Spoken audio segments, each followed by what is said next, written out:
Hello guys, welcome to CodeThali YouTube channel. So today we are going to discuss about the Spring Boot video here. So I have a application.properties file and I have these values related to the Spring data JPA. Okay, but I wanted to print this value.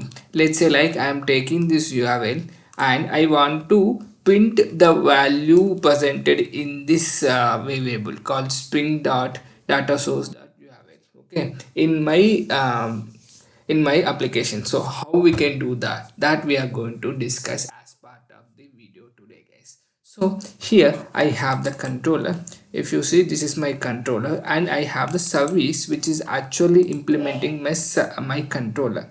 So I'll go here and with the help of the value variable I can get the value from the application.properties file. Let's say like I want this value, so I copied here, go here and you put something like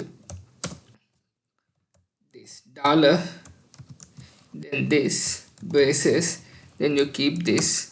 Now this value will be stored into some variable called data source url, something like this. Will keep it. Okay, and if you see here, the value is actually coming from where it is being used here. If you see here, it is coming from Spring Framework beans, right? So you import this one properly, guys, because there is a one more from the Lambok as well. Now what you can do is you can use this as part of your REST calls here.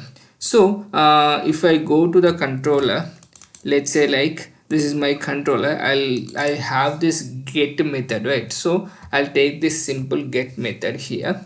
So inside the get method I am going to use that value of the variable, guys. So if I click on open implementation, I'm actually getting into the service method. Open implementation. Here what I'll do is I'll simply use this variable called data source url. Data source is data source url. You save it and in the background it starts executing by itself.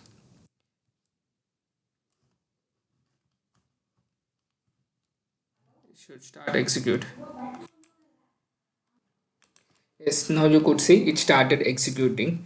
Now I'll simply open that from the browser here.